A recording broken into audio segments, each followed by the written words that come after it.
Hello students, कैसे हो आप सब।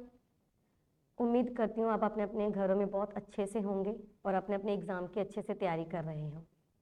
स्टूडेंट्स, कुछ दिन पहले मैंने सीबीएसई बेस्ड इकोनॉमिक्स की एक सैम्पल पेपर डाला था।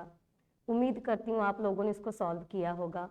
अगर आपने सॉल्व नहीं किया तो मेरी इस वीडियो के साथ पीडीएफ अटैच्ड है क्वेश्चन पेपर की, प्लीज़ आप उसको जाके सॉल्व कीजिए और उसका सल्यूशन देखने के लिए मेरी ये वीडियो देखिए। ठीक है, तो मैं अभी आपको उसका सल्यूशन करवाने जा रही हूँ। स्टूडेंट्स, आपके सामने स्क्रीन पर क्वेश्चन पेपर है। जैसे कि आपको पता है, इसमें आपको 20 मार्क्स के 1 मार्क के क्वेश्चन आएंगे, एमसीक्यू बेस्ड रहते हैं आपके। तो सबसे पहले उन्हीं को सॉल्व करने जा रहे हैं। हमारे पास सबसे पहले है सेक्शन ए, जो कि आपका मैक्रो इकोनॉमिक्स में से रहता है। देखिए उसमें क्वेश्चन नंबर 1 क्या है, स्टेटमेंट वाला क्वेश्चन है स्टूडेंट्स। स्टेटमेंट 1 क्या कहती है, APC is the ratio of consumption expenditure to total income. APC का फॉर्मूला आपसे पूछा गया है स्टेटमेंट में, कहते APC is equal to Y upon C. अगर आपने ये टॉपिक अच्छे से किया है तो आपको पता है कि जो हमारी इनकम है उसका कुछ पोर्शन हम कंज्यूम करते हैं और कुछ पोर्शन हम उसका सेव करते हैं। जो हम कंज्यूम करते हैं इनकम में से करेंगे, तो इनकम में से जितना पोर्शन हम कंज्यूम करते हैं that is C upon Y, इसको बोलते हैं एवरेज प्रोपेंसिटी टू कंज्यूम, कि इनकम का कितना पोर्शन हम कंज्यूम कर रहे हैं। तो हमारे पास एपीसी का फॉर्मूला क्या होता है, सी अपॉन वाई। लेकिन स्टेटमेंट 1 में क्या दे रखा है, y अपॉन सी, मतलब ये स्टेटमेंट हमारी गलत है। सेकंड स्टेटमेंट पर आ जाते हैं। सेकंड क्या कह रहा है, MPC is the ratio of change in consumption to change in income. अब आपसे एमपीसी का फॉर्मूला पूछा है। एमपीसी मतलब मार्जिनल प्रोपेंसिटी टू कंज्यूम। पहले इसका मतलब आपको पता होना चाहिए। मार्जिनल प्रोपेंसिटी टू कंज्यूम का मतलब कि इनकम में जितना चेंज आएगा उससे हमारी कंजम्पशन में भी चेंज आएगा, उससे हमारी सेविंग में भी चेंज आएगा। फिर एमपीसी का फॉर्मूला क्या रहता है कि change in consumption due to change in income, that is MPC is equal to change in C upon में चेंज इन वाई। तो यहाँ पर क्या लिखा हुआ है, चेंज इन वाई अपॉन में चेंज इन सी। तो ये स्टेटमेंट भी हमारी गलत है। तो इसके बेस पर फर्स्ट क्वेश्चन का आंसर क्या रहेगा, option D, that is both statements are false. Clear है स्टूडेंट्स। चलिए क्वेश्चन नंबर 2। क्वेश्चन नंबर 2 क्या कह रहा है, इसमें दो फ्रेंड्स आपस में बात कर रहे हैं। आपको बताना है कि किस टॉपिक के ऊपर बात हो रही है। देखिए क्वेश्चन पढ़ती हूँ। Two friends discuss the recent changes made in the taxation system by the government in the year 2017। Student, आपको याद होगा 2017 में हमारे पास क्या आया था, गुड्स एंड सर्विसेज टैक्स आया था, जीएसटी। तो ऑब्वियसली अब ये किसके बारे में बात कर रहे हैं, जीएसटी के बारे में बात कर रहे हैं। जीएसटी जो कि इनडायरेक्ट टैक्स है और इसका बर्डन हम क्या कर देते हैं, शिफ्ट कर देते हैं। तो बर्डन कैन बी शिफ्टेड। तो इसके बेस पर हमारा आंसर क्या बन गया, सी। चलिए next question number 3। Which of the following statement is correct. Statement number 1 क्या है, supply of the money is stock concept. बिल्कुल सही है, जो सप्लाई ऑफ मनी है ये स्टॉक कंसेप्ट है। और अगर मनी सप्लाई में चेंजेस की बात करेंगे तो वो फ्लो कंसेप्ट है। फिलहाल हमसे स्टॉक के बारे में पूछा है तो ये स्टेटमेंट सही है। Second, supply of money doesn't include stock of money held by the government. Students, supply of money में हम किसको ऐड करते हैं, जो मनी का स्टॉक लोगों के पास है, held by the people. Government के पास जो स्टॉक है, कमर्शियल बैंक्स के पास जो स्टॉक है, आरबीआई के पास जो है, जो कि हमारा सेंट्रल बैंक है, वो हम मनी सप्लाई में ऐड नहीं करते। क्यों, क्योंकि वो itself are the producers of the money. तो बोथ स्टेटमेंट्स आर ट्रू। तो ऑप्शन ए आएगा। एक मिनट, अभी थर्ड भी है, वो भी पढ़ते हैं। Supply of money includes stock of money held by banking system. मैंने अभी बोला स्टेटमेंट 2 में कि अगर जितना भी मनी का स्टॉक सरकार के पास है, सेंट्रल बैंक्स के पास, सेंट्रल बैंक के पास है या कमर्शियल बैंक्स के पास है, वो हम ऐड नहीं करते। तो थर्ड में बोला गया है कि जो हमारा बैंकिंग सिस्टम है दैट इज कमर्शियल बैंक्स, उनके पास जो स्टॉक है वो कहते हैं मनी सप्लाई में आएगा, नहीं आएगा। तो ये गलत है। तो हमारे पास सिर्फ स्टेटमेंट क्या सही हुई, फर्स्ट और सेकंड, तो ऑप्शन बनेगा ए। क्लियर है? Next question number 4, the biggest driver of economic growth. Student, economic growth पहले आपको पता होना चाहिए किससे जुड़ा हुआ है, production of goods and services, और वो इकोनॉमी में तभी प्रोड्यूस करेंगे जब डिमांड होगी। तो biggest driver of the economic growth क्या रहता है, ऑप्शन ए आएगा, that is consumption demand. Clear है? नेक्स्ट स्टूडेंट, एक आपको डायग्राम बेस्ड क्वेश्चन भी आता है, तो वैसा ही आपके सामने है इस पेपर में। देखिए क्वेश्चन नंबर 5, इसमें आपको एक डायग्राम दिखाई गई है और उसमें कुछ फिलअप्स दिए गए हैं, आपको वो फिल करना है। सबसे पहले तो ये देखिए डायग्राम किसके बारे में कह रहा है। ए में आपको फिल करना है, जिसके आगे 2 सब हेडिंग्स बना रखे हैं। ए हेडिंग आपको बताना है मेन किसके बारे में बात हो रही है। सब हेडिंग देखिए क्या है, रेवेन्यू बजट और कैपिटल बजट। तो ये दोनों किसके बजट हैं, गवर्नमेंट बजट। तो ए में क्या फिल करेंगे हम, गवर्नमेंट बजट। ठीक है जी। चलिए अब रेवेन्यू बजट में क्या लेते हैं, रेवेन्यू रिसीट्स और रेवेन्यू एक्सपेंडिचर। तो बी में क्या आएगा, रेवेन्यू रिसीट्स। क्लियर है? सिमिलरली कैपिटल बजट में भी क्या रहता है, रिसीट्स और एक्सपेंडिचर। तो यहां पर क्या आएंगे, कैपिटल रिसीट्स। तो ऑप्शन क्या बना हमारे पास, डी, दैट इज ए में आएगा गवर्नमेंट बजट, बी में आएगा रेवेन्यू रिसीट्स और सी में क्या जाएगा, कैपिटल रिसीट्स। चलिए क्वेश्चन नंबर 6 देखिए। अब इसमें आपके पास एक रीजन है और असर्शन है, आपको बताना है। ऑप्शंस आपके सामने हैं, पहले मैं आप क्वेश्चन पढ़ती हूँ। असर्शन देखिए क्या है, कहते consumption and investment that is C and I are the 2 components of A D in a closed economy. Closed economy कौन सी इकोनॉमी होती है, जिसमें हम फॉरेन ट्रेड नहीं करते। क्लोज्ड इकोनॉमी के भी स्टूडेंट्स 2 आगे पार्ट होते हैं, एक विद गवर्नमेंट इंटरवेंशन और एक विदाउट गवर्नमेंट इंटरवेंशन। तो क्लोज्ड इकोनॉमी क्या होता है, जब हम C प्लस आई या हम क्या लेते हैं G प्लस जी या C प्लस आई। तो यहाँ पर G की बात हम नहीं करेंगे, गवर्नमेंट इंटरफेरेंस की बात नहीं करेंगे। तो क्लोज्ड इकोनॉमी क्या है, जिसके सिर्फ 2 कंपोनेंट होते हैं, that is consumption and investment. तो ये स्टेटमेंट आपकी सही है, असर्शन आपका सही है। नेक्स्ट देखिए रीजन क्या दे रखा है, aggregate demand curve always start from origin with a positive slope. देखिए अब एग्रीगेट डिमांड मैं डायग्राम बना के दिखाती हूँ। कहते aggregate demand curve always starts from origin. कहते ये आपकी एग्रीगेट डिमांड कर्व है। ये क्या, ये एग्रीगेट डिमांड कर्व है? नहीं, ये एग्रीगेट डिमांड कर्व नहीं है। एग्रीगेट डिमांड कभी भी ओरिजिन से स्टार्ट होती ही नहीं। क्यों नहीं होती, क्योंकि एग्रीगेट डिमांड के कंपोनेंट क्या है, C प्लस आई। और अगर आपको याद होगा C में क्या होता है, कुछ ऑटोनॉमस कंजम्पशन होती है, मतलब मिनिमम लेवल ऑफ कंजम्पशन रहता ही है, जो हम इवन 0 लेवल ऑफ इनकम पर भी करते हैं। इसलिए एग्रीगेट डिमांड कभी भी ओरिजिन से स्टार्ट नहीं होती। अब ये कहाँ से स्टार्ट होगी, मैं आपको बना के दिखाती हूँ। ये तो जो कर्व है हमारे पास, जो ओरिजिन से स्टार्ट होती है, ये एग्रीगेट सप्लाई है, जिसको हम Y से भी डिनोट करते हैं।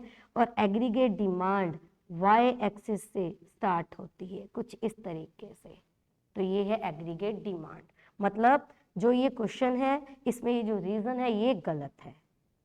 तो इसके बेस पर आपका आंसर क्या बना, C, assertion A is true and but reason R is false. ठीक है जी। चलिए क्वेश्चन नंबर 7 देखिए, अगेन आपके पास असर्शन और रीजन का क्वेश्चन आया है। देखिए क्या है, पहले मैं असर्शन पढ़ती हूँ। Bank charges a higher interest on loans than what they offer on deposit. Obviously अब इसमें क्या रहता है, जब हम बैंक में डिपॉजिट करते हैं, कुछ भी अपना अमाउंट डिपॉजिट करते हैं, तो उसके ऊपर हमें जो इंटरेस्ट मिलता है और जो बैंक हमें लोन देता है, उसके ऊपर जो हमसे वो इंटरेस्ट चार्ज करता है, ये हमेशा ज़्यादा होता है। तो interest on loan always greater than interest on deposits. और ये जो गैप है, यही बैंक का क्या है, प्रॉफिट है, जिसको हम प्रॉफिट ना बोल के क्या बोलते हैं, स्प्रेड। यहीं से बैंक जो है वो पैसा कमाता है। Interest on loan always greater than interest on deposit. तो ये स्टेटमेंट सही है, असर्शन सही है। नेक्स्ट देखिए क्या है, the difference between what is charged from borrowers, अभी समझाया मैंने, and what is paid to depositor is their main source of income। सही है, मेन सोर्स ऑफ इनकम को क्या बोलते हैं, इस डिफरेंस को क्या बोलते हैं हम, स्प्रेड बोलते हैं। तो बोथ आर करेक्ट, और ये जो रीजन है यही करेक्ट एक्सप्लेनेशन ऑफ असर्शन है। तो आंसर आपका क्या आएगा, ए। क्लियर है? आई होप आपके सभी आंसर जो है वो सही होते जा रहे होंगे, साथ साथ आप अपना पेपर चेक भी कर रहे होंगे। चलिए क्वेश्चन नंबर 8 देखिए क्या है, अगेन इसको सॉल्व करना है। क्वेश्चन नंबर 8 क्या कह रहा है, suppose following data is presented for an imaginary economy. इसमें आपको ऑटोनॉमस कंजम्पशन दी हुई है 100 करोड़, सी बार दिया हुआ है, एमपीसी दिया हुआ है 0.60 जिसको हम बी से डिनोट करते हैं, इन्वेस्टमेंट 200 करोड़ आई से डिनोट करते हैं। अब आपको इसमें वाई निकालने को बोला गया है, नेशनल इनकम निकालने को बोला गया है। तो वो कैसे करेंगे, जब भी ऐसा क्वेश्चन आता है हमने क्या करना है, हमें पता है y is equal to C plus I है, तो y को एज इट इज लिखा रहने देते हैं। ये जो c है इसका हम फंक्शन लिखेंगे, कंजम्पशन फंक्शन, वो क्या है, c bar plus B Y plus I that is investment, ये हो गया। और y हमें निकालना है, पता नहीं, c बार हमें दे रखा है that is autonomous consumption 100 crore, b that is MPC 0.60, y हमें अगेन पता नहीं, प्लस i कितना दे रखा है 200 करोड़। अब इसको सॉल्व कर लेंगे इक्वेशन को, ये जो 0.60 y है इधर आके माइनस हो जाएगा, y माइनस 0.60 y, और ये आपस में प्लस हो जाएंगी, फिगर 300 करोड़ आ गया। y minus 0.6 that is 0.4 y या 0.40 एक ही बात है, 300। तो इधर y is equal to 300 upon में 0.4 आ जाएगा। तो इस तरीके से आपका आंसर क्या आएगा स्टूडेंट्स, 750 करोड़। ठीक है जी। चलिए नेक्स्ट क्वेश्चन नंबर 9 देखिए क्या है, अगेन स्टेटमेंट वाला क्वेश्चन है। स्टेटमेंट 1 क्या दे रखी है, कहते the value of multiplier varies directly with MPC. Multiplier का फॉर्मूला क्या होता है, अब आपको वो पता होना चाहिए। मल्टीप्लायर को हम k से डिनोट करते हैं, k is equal to 1 upon 1 minus MPC. 1 minus MPC को क्या बोलते हैं, एमपीएस भी बोलते हैं। तो जितना ज़्यादा हमारा एमपीसी होगा, मतलब जितना ज़्यादा हम कंजम्पशन करेंगे अपनी इनकम का को, जितना ज़्यादा हम कंज्यूम करेंगे उतना वो जो पैसा इकोनॉमी में मल्टीप्लाई होगा। तो MPC varies directly with multiplier and MPS varies indirectly with multiplier. तो ये स्टेटमेंट सही है, स्टेटमेंट 1 इज ट्रू। एक minute, the value of multiply varies directly with MPC. चलिए आगे देखिए क्या है, higher the MPC higher will be the value of multiplier and lower the smaller will be the value of multiplier. कि MPC जितना ज़्यादा होगा उतना ज़्यादा हमारा मल्टीप्लायर होगा, और अगर एमपीसी कम होगा तो मल्टीप्लायर भी हमारा क्या होगा, कम होगा। तो students both the statements are true. Clear? तो दोनों स्टेटमेंट सही हैं। चलिए क्वेश्चन नंबर 10 देखिए क्या है। क्वेश्चन नंबर 10 क्या कह रहा है, अगेन स्टेटमेंट वाला क्वेश्चन है। Goods and services tax is the recent tax introduced by the government of India. बिल्कुल सही है, गुड्स एंड सर्विसेज टैक्स अभी अभी रिसेंट जो लास्ट में टैक्स आया था वही है। स्टेटमेंट 2 क्या कह रही है, कहते हैं ये जो टैक्स है ये 1 अप्रैल 2017 को आया। नहीं, 17 ईयर तो ठीक है, लेकिन डेट इसमें जो मेंशन है वो गलत है। ये कब आया था, 1 जुलाई। तो यहाँ पर क्या हो गया, स्टेटमेंट 1 हमारे पास सही है, स्टेटमेंट 2 जो है वो गलत है। तो ऑप्शन क्या बना, ए। क्लियर है स्टूडेंट्स? चलिए आगे देखिए, वेट,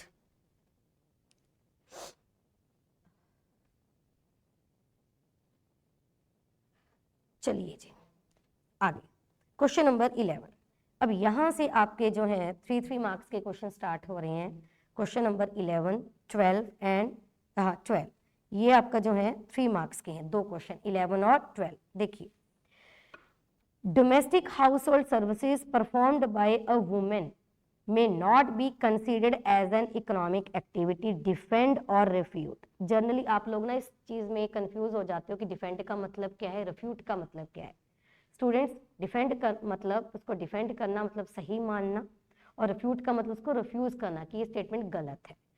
तो यहाँ पर क्वेश्चन क्या है, कहते जो एक हाउस होल्ड सर्विसेज हैं, मतलब वाइफ की जो सर्विसेज है, वुमेन की जो सर्विसेज हैं, कहते हम उसको नेशनल इनकम में कंसीडर नहीं करते। तो हाँ, हम इस स्टेटमेंट को क्या करते हैं, डिफेंड करते हैं। हाउस होल्ड सर्विसेज या जो एक वुमेन की सर्विसेज हैं, हम उसको कभी भी नेशनल इनकम में कंसीडर नहीं करते, क्योंकि ये वैल्यू लेस सर्विसेज हैं, इनकी कोई वैल्यू नहीं लगा सकता।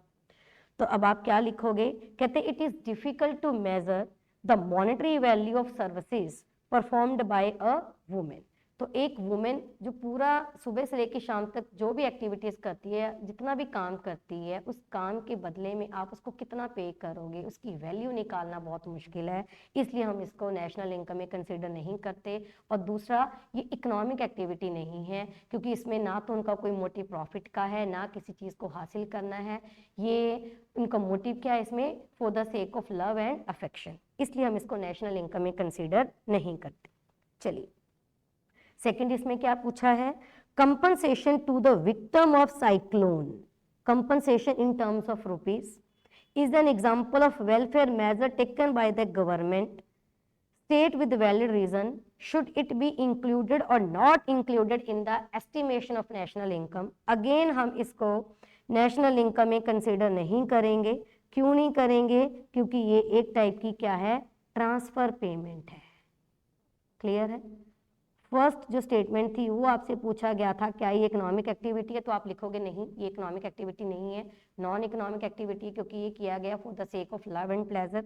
सेकंड स्टेटमेंट आपसे पूछा गया क्या हम इस चीज को, जो विक्टिम्स को कंपनसेशन पे किया गया है, क्या नेशनल इनकम में ऐड करेंगे, आप लिखोगे नहीं करेंगे। क्यों, क्योंकि एक टाइप की क्या है, ट्रांसफर पेमेंट है।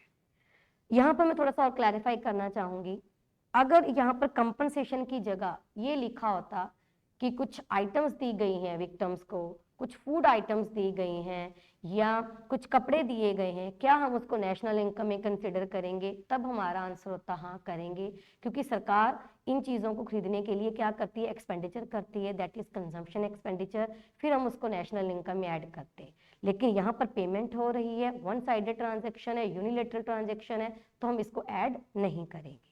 क्लियर है। चलिए, क्वेश्चन नंबर 12 देखिए क्या है।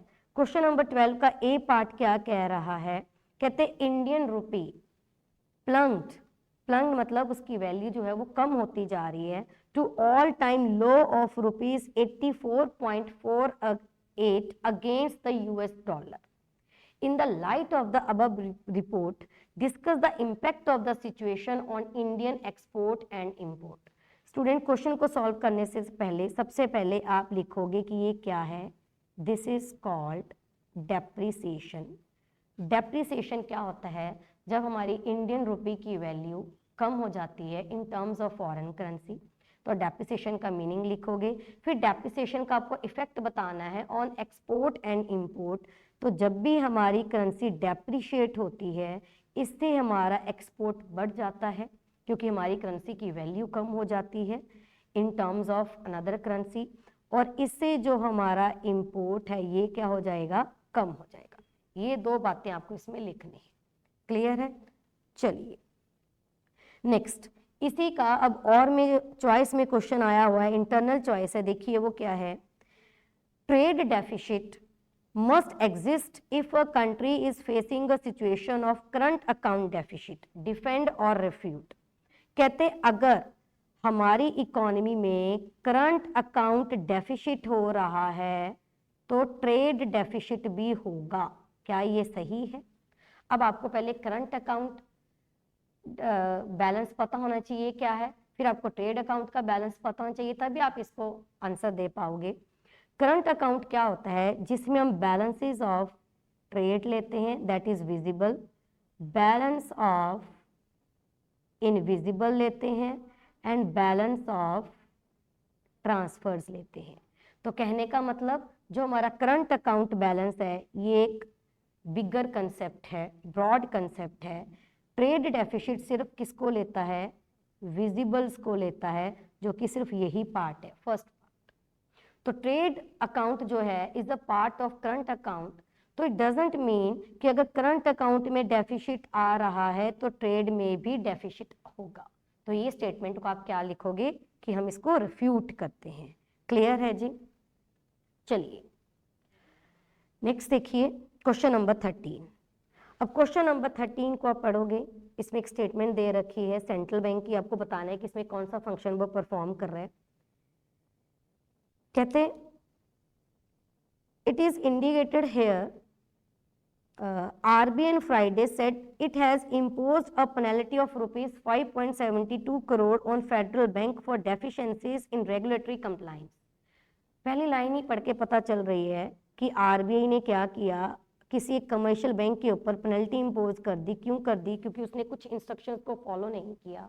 मतलब यहाँ पर कौन सा फंक्शन की बात हो रही है, सुपरवाइजर ऑफ द बैंक्स। मतलब RBI जो है वो बैंकर टू द बैंक्स है या सुपरवाइजर, तो बस उसी फंक्शन की आपको बात करनी है।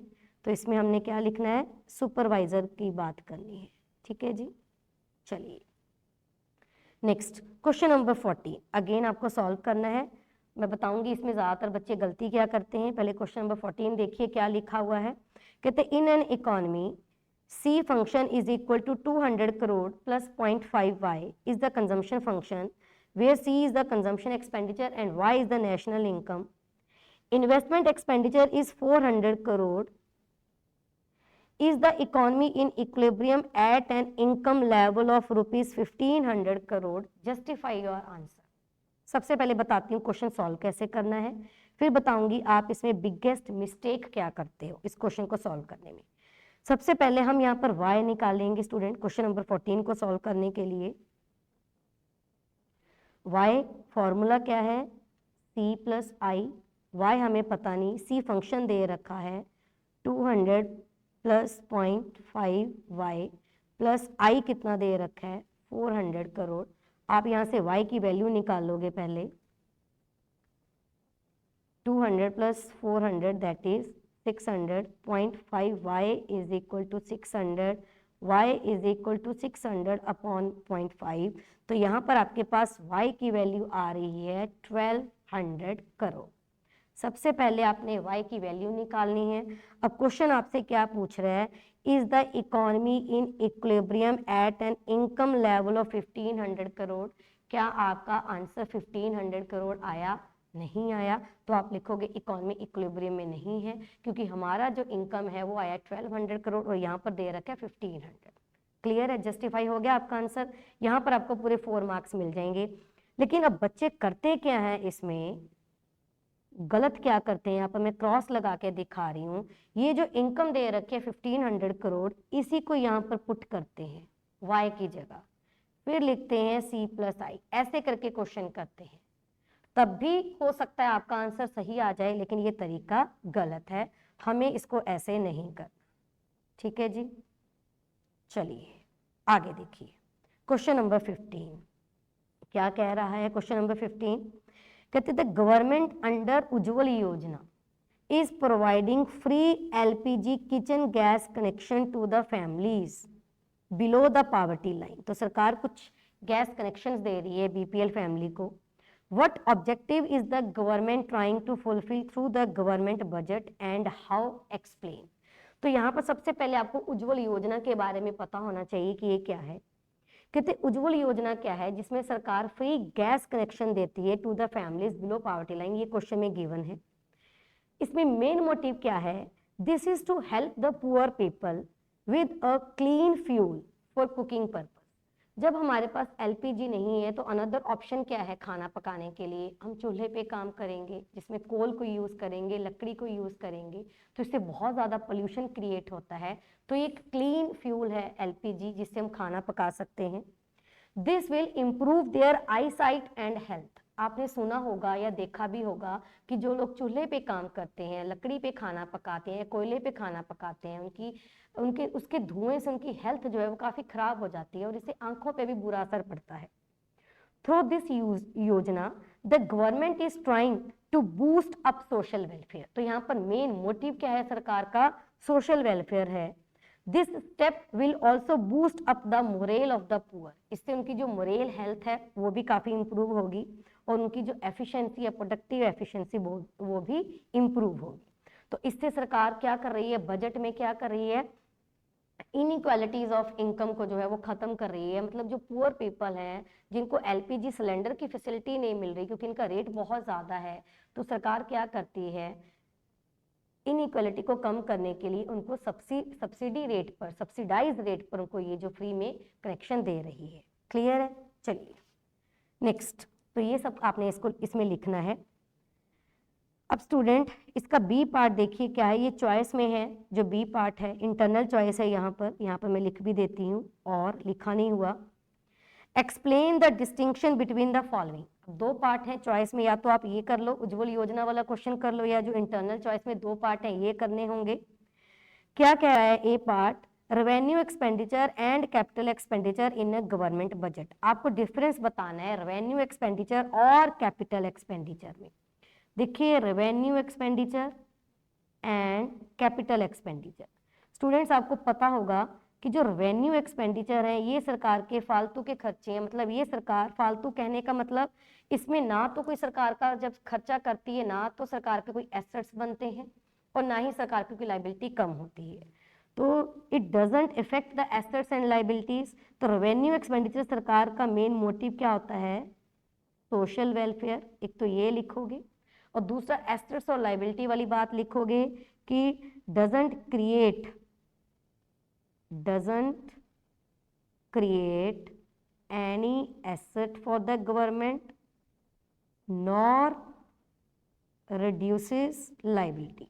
ना ही कोई एसेट क्रिएट करती है और ना ही कोई लाइबिलिटी कम करती है। क्लियर है? फिर हम इसकी एग्जांपल दे दो, कोई भी एक, सैलरीज दे दो, सब्सिडी दे दो, स्कॉलरशिप टू पुअर स्टूडेंट्स दे दो, कुछ भी दे सकते हो। फिर हमारे पास नेक्स्ट आता है कैपिटल एक्सपेंडिचर। कैपिटल एक्सपेंडिचर में क्या है? क्रिएशन ऑफ एसेट्स हैं। जब सरकार ये खर्चा करती है तो सरकार की कोई प्रॉपर्टी बनती है, एसेट्स, और जब ये सरकार खर्च करती है तो कुछ लाइबिलिटी भी कम होती है, रिडक्शन ऑफ लाइबिलिटी। फिर हम इसकी एग्जांपल क्या देंगे? क्रिएशन ऑफ एसेट्स में क्या आएगा? सरकार कुछ प्लांट एंड मशीनरी परचेज करती है, purchase of plant and machinery. और रिडक्शन ऑफ लाइबिलिटी में क्या आ जाएगा? Repayment of loan. क्लियर है जी? तो हम इसमें कुछ भी लिख सकते हैं। चलिए ये पार्ट हो गया आपका। नेक्स्ट क्या है? बी पार्ट क्या पूछा गया है? Primary deficit and fiscal deficit के बारे में पूछा गया है। प्राइमरी डेफिसिट स्टूडेंट्स आपको पता है क्या है? प्राइमरी डेफिसिट कैसे निकालते हैं? फिस्कल डेफिसिट माइनस में इंटरेस्ट पेमेंट। ये लिख के आप इसको एक्सप्लेन करोगे कि प्राइमरी डेफिसिट क्या होता है, कि सरकार की जितने भी बोरिंग्स हैं वो किस वजह से हैं? सिर्फ और सिर्फ इंटरेस्ट पे करने के लिए, कि सरकार का पास्ट का लोन ही इतना था और उसके ऊपर इंटरेस्ट इतना था कि उसको कवर अप करने के लिए, इसको क्लियर करने के लिए सरकार को लोन लेना पड़ा। अदरवाइज करंट सरकार का कोई भी लोन नहीं है। तो ये प्राइमरी डेफिसिट है। और फिस्कल डेफिसिट आपको बता दोगे आप क्या है? Total borrowings and liability of the government.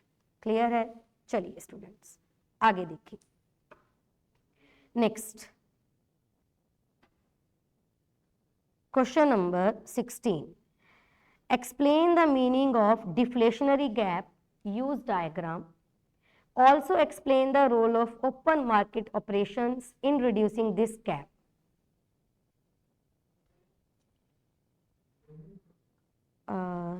ठीक है जी। चलिए तो सबसे पहले इस क्वेश्चन के दो पार्ट हैं, 6 नंबर का क्वेश्चन है आपका। सबसे पहले 3 मार्क्स का जो क्वेश्चन है उसको सॉल्व कर लेते हैं। डिफ्लेशनरी गैप के बारे में आपसे पूछा गया है और डिफ्लेशनरी गैप को सॉल्व करने के लिए ओपन मार्केट ऑपरेशन का रोल आपसे पूछा गया है। देखिए क्या है, सबसे पहले डिफ्लेशनरी गैप आप बताओगे क्या है। चलिए डिफ्लेशनरी गैप क्या होता है? जब हमारी इकोनॉमी में एग्रीगेट डिमांड कम होती है एग्रीगेट सप्लाई से। यहाँ से आप क्वेश्चन स्टार्ट करोगे। इससे हमारी जो इकोनॉमी में जितनी हमारी कैपेसिटी है to produce the various goods and services, उससे कम जब हम डिमांड करते हैं तो डिफ्लेशनरी गैप आता है। डायग्राम हम इसकी बनाएंगे। ये हमारी एग्रीगेट सप्लाई जिसको हम वाई से भी डिनोट करते हैं, ये हमारा एग्रीगेट डिमांड जो कि होना चाहिए फुल।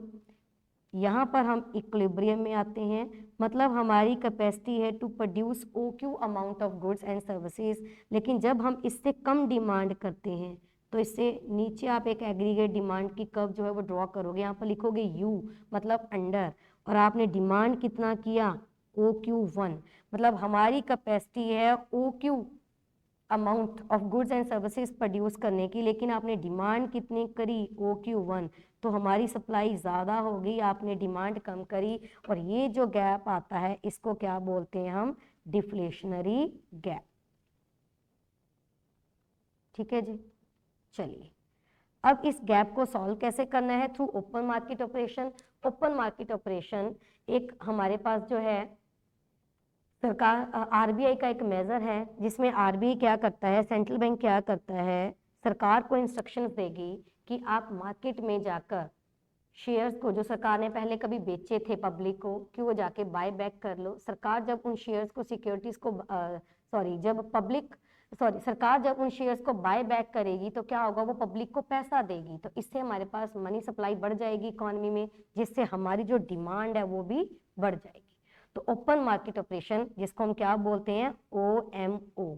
तो in case of deficient demand सरकार क्या करेगी, अपने शेयर्स को बाय बैक कर लेगी, ताकि लोगों के पास जो लिक्विडिटी है वो वापस से आ सके और लोग अपनी डिमांड कर सकें। चलिए नेक्स्ट क्वेश्चन क्या पूछा गया है, इसी का सेकंड पार्ट क्या है, explain the role of margin requirements in dealing with the problem of excess demand. अब इसका ऑपोजिट क्वेश्चन पूछा गया है कि जब इकोनॉमी में एक्सेस डिमांड है, एक्सेस डिमांड मतलब हमारी उतनी कैपेसिटी है नहीं जितनी आप डिमांड कर रहे हो, फिर इससे क्या होगा, इससे सिर्फ और सिर्फ इन्फ्लेशनरी गैप आएगा। मीन्स मान लीजिए मेरी कैपेसिटी जो है वो 10,000 चीज़ें तैयार करने की है और आप डिमांड कर रहे हो 15,000, तो इतनी ये जो 5,000 का गैप रह गई हम पूरा नहीं कर सकते, इससे प्रेशर आएगा on existing stock, on existing goods and services, इससे सिर्फ और सिर्फ क्या आएगा, इन्फ्लेशन ही आएगा स्टूडेंट्स। ठीक है, इसको कवर करने के लिए हमारे पास एक क्वालिटेटिव मेजर है, दैट इज मार्जिन रिक्वायरमेंट। और वो कैसे हेल्प करेगा, पहले मार्जिन रिक्वायरमेंट का मीनिंग आपको लिखना होगा। मार्जिन रिक्वायरमेंट क्या है, मार्जिन रिक्वायरमेंट मीन्स जब हम बैंक से लोन लेने जाते हैं तो बैंक उस सबसे पहले हमसे एक सिक्योरिटी की डिमांड करता है, सिक्योरिटी की जितनी वैल्यू है वैल्यूएशन करवाएंगे, फिर उससे कम हमें लोन मिलेगा। तो यहाँ पर आपको सबसे पहले मार्जिन रिक्वायरमेंट का मीनिंग लिखना होगा। कहते हैं margin requirement of a loan refers to the difference between the value of security offered for loan and the value of loan granted। तो जितना आपको लोन दिया जाता है वो कम होता है किससे, जितनी वैल्यू की आप सिक्योरिटी ऑफर करते हो। तो अगर इकोनॉमी में डिमांड ज़्यादा है तब हम इस मार्जिन रिक्वायरमेंट को बढ़ा देंगे ताकि आपको लोन अमाउंट जो है वो कम मिले और आप डिमांड कम कर सको। अगर इसका ऑपोजिट पूछा गया है, ऑपोजिट क्या है, अगर इकोनॉमी में डिमांड कम है फिर हम इस मार्जिन रिक्वायरमेंट को कम कर देंगे, लेकिन जितना क्वेश्चन में आपसे पूछा गया है आपने उतना ही लिखना है। अगर एक्सेस डिमांड के बारे में पूछा है तो हम उसी का रीजन बताएंगे कि मार्जिन रिक्वायरमेंट को बढ़ा देंगे। अब इसमें कम वाली बात आपने नहीं लिखनी, क्लियर है। चलिए नेक्स्ट इसका और में इंटरनल चॉइस में क्वेश्चन क्या है, explain the concept of inflationary gap, use diagram, also explain the role of regal reserve in reducing the gap। अब आपको क्या करना है, इन्फ्लेशनरी गैप के बारे में बताना है। ठीक उसका ऑपोजिट क्वेश्चन है इन्फ्लेशनरी गैप, देखिए क्या है। अब इन्फ्लेशनरी गैप की मैं डायग्राम बना के दिखाती हूँ। ये होता कब है, जब हम डिमांड ज़्यादा करते हैं जितनी कैपेसिटी है। ये जो एग्रीगेट डिमांड पहली मैंने यहाँ पर बनाई है ये फुल है, इतनी हमारी कैपेसिटी है to produce various goods and services with existing resources. लेकिन जब आप डिमांड ज़्यादा करते हो, इसको मैंने लिखा है ई एक्सेस, आपने डिमांड कितनी कर दी OQ1, मतलब आपकी जो एग्रीगेट डिमांड है दैट इज OQ1, लेकिन हमारी जो एग्रीगेट सप्लाई है वो क्या है, OQ है। तो ये जो गैप है, इस गैप को क्या बोलते हैं, इन्फ्लेशनरी गैप। इसको आप एक्सप्लेन करोगे, इसकी डायग्राम को आप एक्सप्लेन करोगे कि आपने कैसे बनाया। अब क्वेश्चन क्या कह रहे हैं कि लीगल रिजर्व का क्या रोल है इसमें। अब पहले आपको लीगल रिजर्व पता होना चाहिए क्या है स्टूडेंट्स। लीगल रिजर्व रेशो, जिसको हम LRR भी बोलते हैं, ये बेसिकली दो होती हैं, एक CRR और एक होता है SLR। दोनों का मीनिंग आपको बताना है। CRR क्या है, कमर्शियल बैंक्स के पास जितना भी डिपॉजिट होता है उसका कुछ परसेंटेज इनको RBI को देना होता है और वो नियर अबाउट 4% है। फिर जितना डिपॉजिट उनके पास बच जाता है उसका कुछ परसेंटेज इनको अपने पास रखना पड़ता है एज अ रिजर्व, उसको बोलते हैं SLR, वो नियर अबाउट है 19%। तो अगर इकोनॉमी में डिमांड ज़्यादा है तो RBI क्या करेगी, इन दोनों रेट्स को बढ़ा देगी। जब दोनों रेट्स बढ़ेंगे तो कमर्शियल बैंक की जो क्रेडिट क्रिएशन कैपेसिटी है वो कम हो जाएगी। तो यही आपको इसमें लिखना है। चलिए नेक्स्ट इसका डी पार्ट क्या है, explain the role of bank rate in dealing with the problem of deficient demand. Deficient demand मतलब जब डिमांड आप कम करते हो, सप्लाई ज़्यादा है, डिमांड आप कम क्यों कर रहे हो, क्योंकि आपके पास पैसे कम है। पैसे कहाँ से आएंगे, कमर्शियल बैंक से आएंगे। तो बैंक रेट का क्या रोल है, बैंक रेट क्या है, बैंक रेट जिस रेट पर कमर्शियल बैंक RBI से बोरो करता है। क्लियर है। अगर RBI कमर्शियल बैंक से कम चार्ज करेगा तो फर्दर कमर्शियल बैंक आपसे भी कम चार्ज करेंगे ऑन लोन अमाउंट। तो जब वो कम चार्ज करेंगे तो आप ज़्यादा पैसा लोगे, ज़्यादा लोन लोगे और इससे इकोनॉमी में डिमांड बढ़ जाएगी। तो यहाँ पर हम बैंक रेट को क्या कर देंगे, कम कर देंगे। क्लियर है। चलिए नेक्स्ट क्वेश्चन नंबर 17 क्या कह रहा है, interpret the given picture on account of domestic and national income. यहाँ पे आपको एक पिक्चर दिखाई दे रही है, इसमें एक डोमेस्टिक इकॉनमी है, फिर कुछ एक प्रॉफिट का पार्ट दिखाया गया है जिसको फॉरेनर्स ले रहे हैं। मतलब यहाँ पर ये दिखाया गया है कि जो डोमेस्टिक इनकम है और जो नेशनल इनकम है, इन दोनों में डिफरेंस किस चीज़ को लेकर है, NFIA, net factor income from abroad.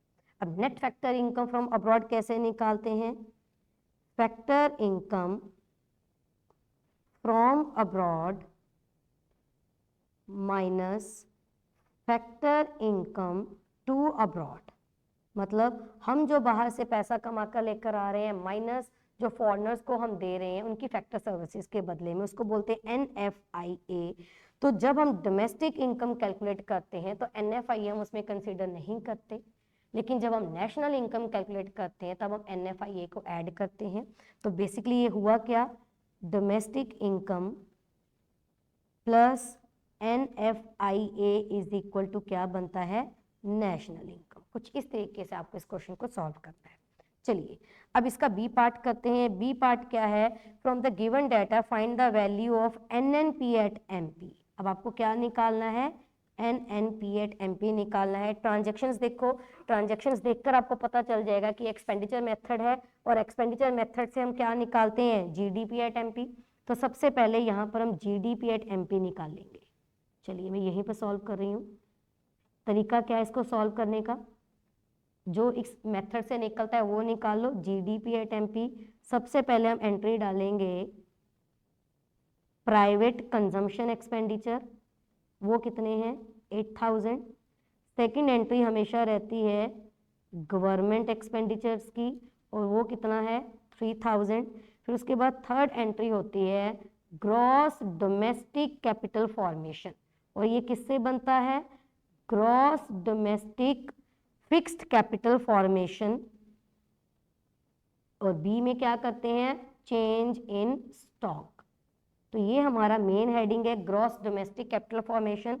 अब इसमें हमारे पास इसको बनाएंगे कैसे, ये एंट्री पड़ी है gross domestic fixed capital formation that is 400 plus कर देंगे change in stock that is 50। तो हमारे पास ये कितना अमाउंट आ गया जी 450।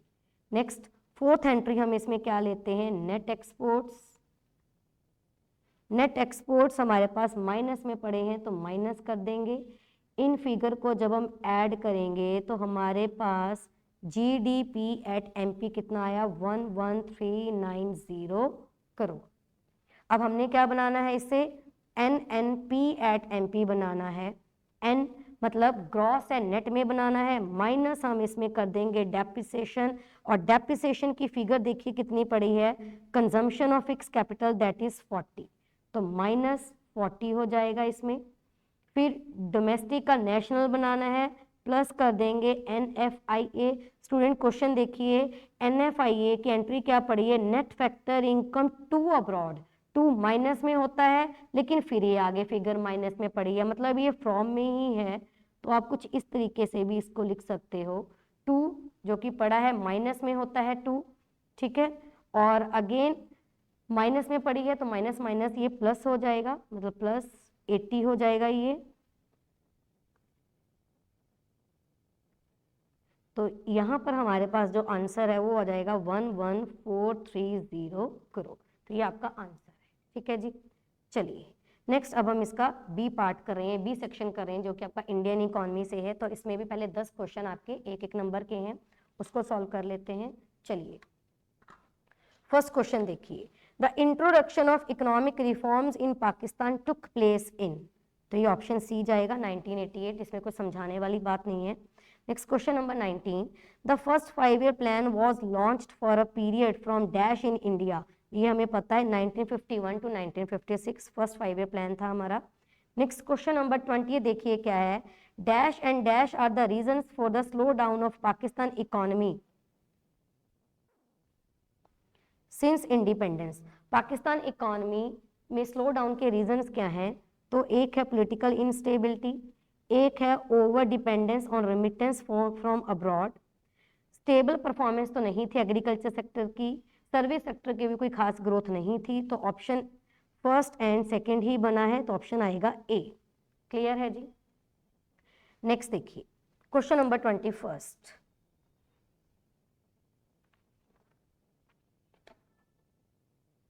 चलिए क्वेश्चन नंबर 21 क्या कह रहा है, in which of the following types of unemployment the marginal productivity of 0 और nil, MP किस टाइप की अनएम्प्लॉयमेंट में 0 होती है, मतलब कहने को वर्कर्स जो है वो काम कर रहे हैं लेकिन उनके काम से कोई फायदा नहीं हो रहा, उनकी मार्जिनल प्रोडक्टिविटी 0 है, और वो होती है डिस्गाइज्ड अनएम्प्लॉयमेंट, तो ऑप्शन आएगा D.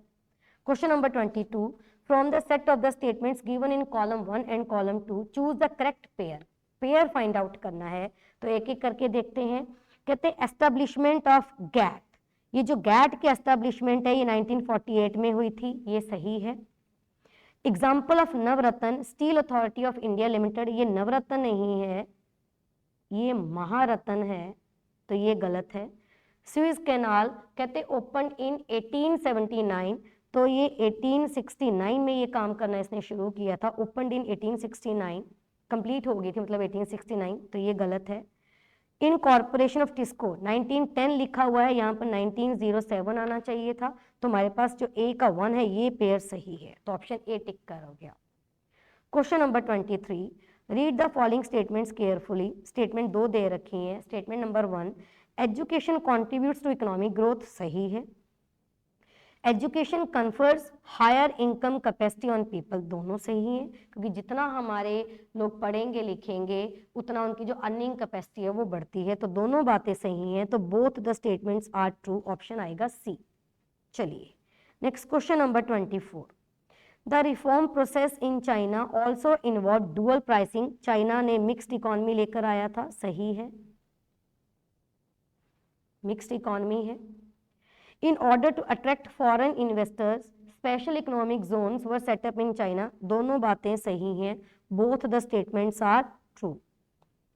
According to Herman Daly, a leading environmental economist, to achieve sustainable development, which of the following need are to be done, यहाँ पर are है, कौन कौन सी एक्टिविटीज करनी चाहिए फॉर सस्टेनेबल डेवलपमेंट। ऑप्शन पढ़ती हूँ, limit the human population to the level with the carrying capacity, जितनी एनवायरनमेंट की कैरिंग कैपेसिटी है टू ऑब्जॉर्व द वेस्ट उतना ही पॉपुलेशन होनी चाहिए, तो ये सही है।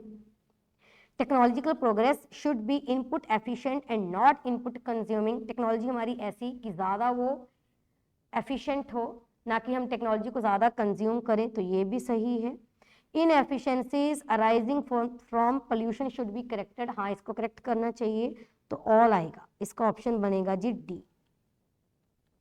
क्लियर है? चलिए, all. Next question number 26, reason और असर्शन दे रखे हैं। कहते spread of education is necessary to control the population growth rate. जितनी ज़्यादा एजुकेशन होगी, उतनी ज़्यादा अवेयरनेस होगी, तो पॉपुलेशन भी कंट्रोल में रहेगी। सही है। Human capital formation decreases the quality of life. नहीं, ये हमारी क्वालिटी ऑफ लाइफ को इम्प्रूव करती है, तो ये गलत है। तो यहाँ पर ऑप्शन आएगा C, state assertion is true but reason is false. ये बट है, हट लिखा हुआ है, यहाँ पर बट है, कुछ टाइपिंग एरर हो जाते हैं। नेक्स्ट क्वेश्चन नंबर 27, असर्शन और रीजन दे रखे हैं। कहते the fertility rate is low in China and very high in Pakistan. सही है, चाइना में फर्टिलिटी रेट कम है, तभी population. Fertility rate is low in China, उन्होंने कंट्रोल किया था, मतलब वन चाइल्ड पॉलिसी लेकर। सही है। आगे देखिए, under GLF campaign students and professional were sent to work and learn from country side. GLF great leap forward campaign में क्या हुआ था? लार्ज स्केल ऑफ इंडस्ट्रियलाइजेशन किया गया था, तो ये रीजन गलत है। तो ऑप्शन क्या आएगा? सी आएगा, assertion A is true but the reason or R is false. चलिए, स्टूडेंट क्वेश्चन नंबर 28 आपका 3 मार्क्स का है। इसमें आपको एक डायग्राम दी गई है, उस डायग्राम को आपने इंटरप्रेट करना है, सिर्फ लिखना है उसके बारे में, जैसे जैसे परसेंटेज दी गई है। डायग्राम में देखिए, अर्बन वर्कर्स और रूरल वर्कर्स का डाटा दे रखा है और उसको 3 कैटेगरी में डिवाइड किया गया है, self employed, casual workers and regular salaried workers. मैं आपको सिर्फ बता देती हूँ इसमें क्या है, लिखना आपको है। देखिए, रूरल एरिया में ये जो सेल्फ एम्प्लॉयमेंट है वो ज़्यादा है, परसेंटेज आप देख रहे हो 56% है रूरल एरिया में सेल्फ एम्प्लॉयमेंट। क्यों है रूरल एरिया में सेल्फ एम्प्लॉयमेंट? क्योंकि ज़्यादातर रूरल एरिया में जो लोग हैं अपने खेतों में काम करते हैं, अपने फील्ड्स में काम करते हैं, क्योंकि वहाँ पर उनके पास कोई ढंग की नौकरी नहीं होती, तभी वहाँ पर डिस्गाइज्ड अनएम्प्लॉयमेंट भी ज़्यादा होती है। क्लियर है? फिर आप देखोगे कि रूरल एरिया में ये जो है कैजुअल वर्कर्स भी ज़्यादा हैं। उसका कितना है? कैजुअल का 35% है, कैजुअल 35% है, और रेगुलर बहुत कम है 9%। ऑब्वियसली रूरल एरिया में रेगुलर जॉब्स नहीं मिलती, इसलिए सेल्फ एम्प्लॉयमेंट सबसे ज़्यादा है। कैजुअल यहाँ पर क्या है? कहते हैं रूरल एरिया में 35% है, क्योंकि रूरल एरिया में अगेन रेगुलर जॉब्स की कमी है, तो उनको कैजुअल बेसिस पे काम करना पड़ता है। और रेगुलर कितना है? 9%। और फिर यही आप अर्बन के बारे में लिखोगे। अर्बन एरिया में देखो सेल्फ एम्प्लॉयमेंट कितना है, सेल्फ एम्प्लॉयमेंट 43 है, और उसमें ये जो रेगुलर है वो कितना है? 42। तो अर्बन एरिया में सेल्फ एम्प्लॉयमेंट और जो रेगुलर है ये दोनों ही ज़्यादा हैं। ठीक है, रूरल एरिया के कंपैरिजन में रूरल एरिया में वैसे सेल्फ एम्प्लॉयमेंट ज़्यादा है 56, अर्बन एरिया में सेल्फ एम्प्लॉयमेंट 43 है, लेकिन फिर भी अच्छा खासा है। और रेगुलर उसमें ज़्यादा है in comparison to rural area, क्योंकि उसमें अर्बन एरिया में रेगुलर जॉब ज़्यादा अच्छी मिलती हैं। और उसमें ये जो हमारा कैजुअल है अर्बन एरिया में ये कम है, दैट इज़ यहाँ पर क्लियर नहीं दिख रहा, 15%। क्योंकि रूरल एरिया अर्बन एरिया में रेगुलर ज़्यादा है, सेल्फ एम्प्लॉयमेंट ज़्यादा है, इसलिए उसमें कैजुअल जो है वर्कफोर्स वो कम रहती है। बस यही आपको इसको एक्सप्लेन करना है।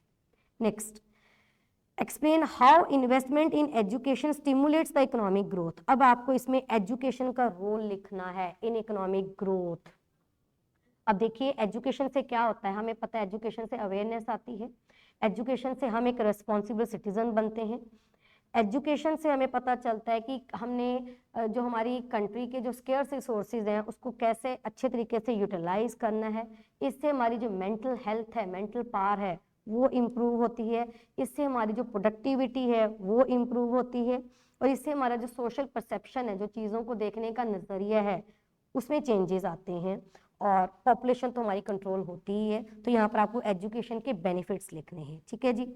नेक्स्ट, इसका बी पार्ट क्या है इंटरनल चॉइस में? What do you mean by rural development? Rural development का मतलब लिखना है। Rural development means rural area को डेवलप करना। क्यों करना? क्योंकि अर्बन एरिया तो ऑटोमेटिकली डेवलप हो जाता है। रूरल एरिया में मेन लोगों का जो ऑक्यूपेशन है वो एग्रीकल्चर है, और एग्रीकल्चर में ज़्यादातर डिस्गाइज्ड अनएम्प्लॉयमेंट आती है, और यहाँ पे एक सीजनल जॉब है, इसलिए रूरल एरिया को डेवलप करना बहुत ज़रूरी है। फिर नेक्स्ट पूछा है bring out the key issues in rural development. Rural area को डेवलप कैसे किया जा सकता है, तो वहाँ पर यहाँ से आप कुछ पॉइंट्स लिखोगे, कुछ मैं आपको बता देती हूँ। कहते development of the productive resources of each locality, हमें यहाँ पर प्रोडक्टिव रिसोर्सेज को डेवलप करना है रूरल एरिया में जो कि कम होते हैं। डेवलपमेंट ऑफ ह्यूमन रिसोर्सेज, वहाँ की जो ह्यूमन है उसको डेवलप करना है bye education, by providing health facilities, और वहाँ पर जो लैंड रिफॉर्म्स हैं उनको उनकी ऑनेस्ट इम्प्लीमेंटेशन करनी है। तो इसके अलावा आप कुछ भी लिख सकते हो। नेक्स्ट क्वेश्चन नंबर 30th का ए पार्ट क्या है, कहते the benefit of being a member of WTO is limited for countries like India, why. आपको पता होगा WTO में मतलब world trade organization, world trade organization, India इसका मेंबर है। कहते इंडिया को इतना ज़्यादा बेनिफिट नहीं हुआ। क्यों नहीं हुआ? क्योंकि जो इंडिया है ये क्या है, एक डेवलपिंग कंट्री है। WTO का जो फ़ायदा होता है ये डेवलप्ड कंट्रीज़ को ज़्यादा होता है in comparison to developing countries.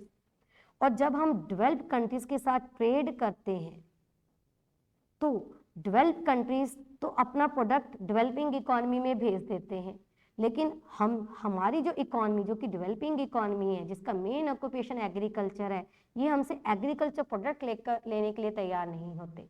अपना इंडस्ट्रियल प्रोडक्ट तो इंडिया में भेज देते हैं, लेकिन हमारा जो एग्रीकल्चर प्रोडक्ट है वो लेने के लिए तैयार नहीं होते। एक आप इसमें पॉइंट ये लिखोगे। दूसरा क्या लिखोगे कि डेवलप कंट्रीज को ज़्यादा फायदा होता है रेदर देन डेवलपिंग कंट्रीज। तीसरा क्या लिखोगे, कहते the developing economies are forced to open up their markets for the developed countries. इनको जबरदस्ती डेवलप कंट्रीज के लिए अपनी मार्केट खोलनी पड़ती है, but not allowed to access the markets to the developed countries. तीसरा पॉइंट ये लिख सकते हो। क्लियर है जी? चलिए नेक्स्ट आप इसमें एक और पॉइंट भी लिख सकते हो। कहते ये जो डेवलप कंट्रीज हैं ये कुछ बैरियर्स लगा देते हैं कि क्योंकि ऑलरेडी डेवलप्ड है तो इनको इतनी ज़्यादा ज़रूरत नहीं होती, लेकिन हमारी इकॉनमी डेवलपिंग इकॉनमी है तो हमें लिबरलाइजेशन लेकर आनी पड़ती है। डेवलप होने के लिए हमें कुछ बैरियर्स को रिमूव करना पड़ता है, इसलिए हमें WTO का ज़्यादा फायदा नहीं है।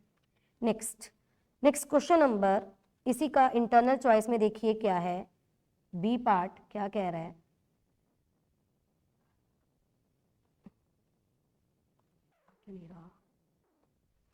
Why did India adopt economic policy in 1991? Economic policy, economic reforms के रीज़न आपको बताने हैं।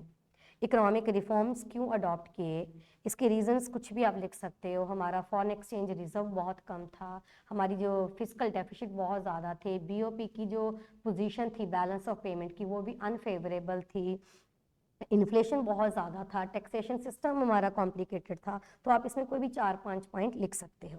Next question number 31, what are the various means by which countries और nations are trying to strengthen. Student ये क्वेश्चन बहुत ज़्यादा इंपॉर्टेंट है। इसका आंसर आप देखिए क्या लिखोगे कि इकॉनमीज जो है डिफरेंट नेशंस जो हैं अपनी इकॉनमी को इम्प्रूव करने के लिए, स्ट्रॉन्ग बनाने के लिए क्या क्या करती हैं। तो उसके कुछ पॉइंट्स हैं, आप लिख लीजिए, मैं बता देती हूँ। सबसे पहले हम लिखेंगे कि इसमें जो नेशंस हैं ये अपनी इकॉनमी को इम्प्रूव करने के लिए, इसको स्ट्रॉन्ग बनाने के लिए कुछ ग्रुपिंग में आ जाते हैं, और वो ग्रुप्स क्या हैं, अलग अलग कंट्रीज के साथ ग्रुप बना लेते हैं। ग्रुप है सार्क, यूरोपियन यूनियन, G8 जिसको अब आजकल G7 के नाम से भी जाना जाता है, G20 एशियन।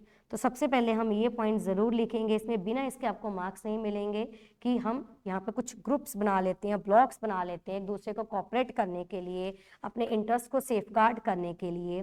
फिर दूसरा हम इसमें कुछ लिबराइजेशन लेकर आते हैं अपनी इकॉनमी को इम्प्रूव करने के लिए, ग्लोबलाइजेशन अडॉप्ट करते हैं। मतलब ये जो इकोनॉमिक रिफॉर्म्स हैं उसके ये दोनों पॉइंट्स आप इसमें लिखोगे। नेक्स्ट जो डेवलप्ड इकॉनमीज हैं उन्होंने कौन कौन सी डेवलपमेंटल स्ट्रैटेजीज अडॉप्ट करी, strategies adopted by various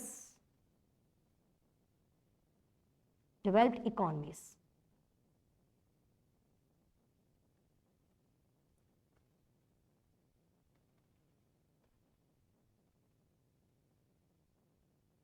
developed economies. ठीक है जी, चलिए तो हम उसको अडॉप्ट कर लेते हैं। तो बेसिकली ये 4 पॉइंट ही इसमें बनते हैं। चलिए नेक्स्ट अब आपको क्वेश्चन नंबर 32, इसमें एक डायग्राम दिख रहा है। डायग्राम में हम देख रहे हैं कि यहाँ पे पेड़ जो है वो काटे जा रहे हैं, मतलब ये टॉपिक किसका है, डिफोरेस्टेशन का। तो डिफोरेस्टेशन के बारे में आप बात लिखोगे, पहले इसका मीनिंग लिखोगे, फिर इसमें इसका डिफोरेस्टेशन के कॉजेज क्या हैं, उसका इफेक्ट क्या है, कॉन्सिक्वेंसेस क्या है, तो ये हम लिखेंगे। डिफोरेस्टेशन का मेन फिर क्या कॉज आ जाता है, ग्लोबल वार्मिंग के बारे में लिखोगे, ये बहुत ज़रूरी है पॉइंट लिखना। इससे जो हमारी वाइल्ड लाइफ है, एनिमल लाइफ है, वो डिस्टिंक्ट हो रहे हैं, ख़त्म हो रहे हैं। तीसरा हम इसमें लिखेंगे कि जो फॉरेस्ट हमें चीज़ें देते हैं, जैसे लकड़ी हमें वहाँ से मिलती है, कुछ फूड मिलता है, तो वो नहीं मिलेगा, इससे हमें फ्रेश एयर नहीं मिलेगी, डिफॉरेस्टेशन से सॉइल इरोजन बढ़ जाता है। तो हम कुछ भी ऐसे रीजंस लिख सकते हैं। ठीक है जी, नेक्स्ट क्वेश्चन नंबर 33,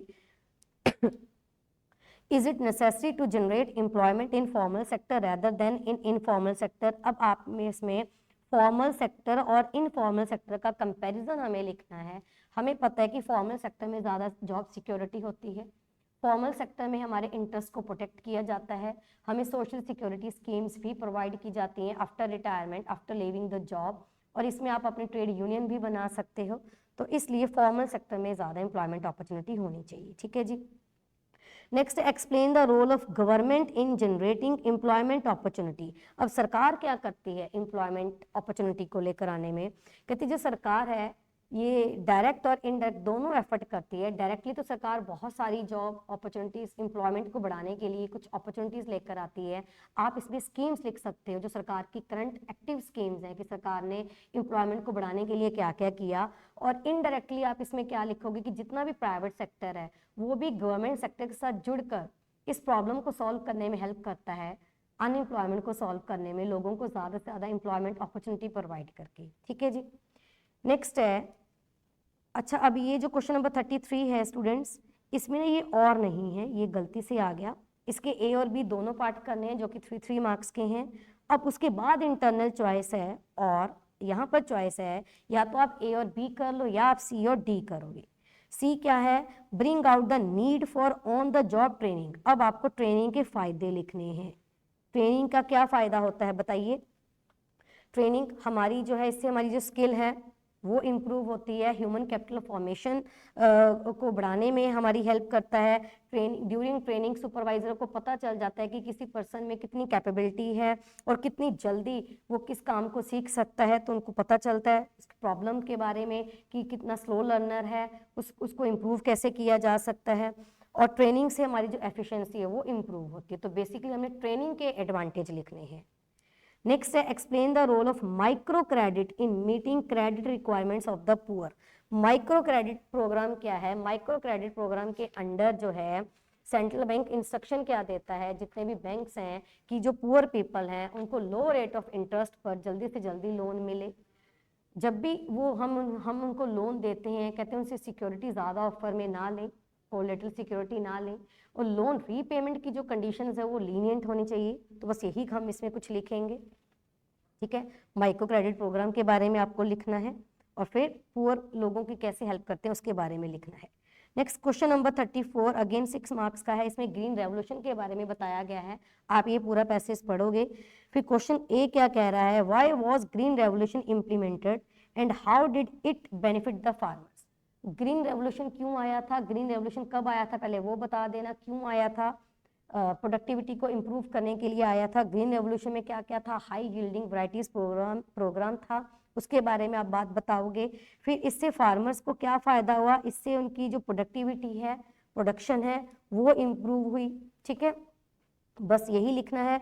फिर आगे है what were the spill over benefits of green revolution. इसके अलावा ग्रीन रेवोल्यूशन के फायदे और क्या हैं वो हमें इस पैसे से मिल जाएंगे। देखिए क्या है, यहाँ पर लिखा हुआ है they also gave fillip to the development of large number of agro inputs, agro processing industries and small industries.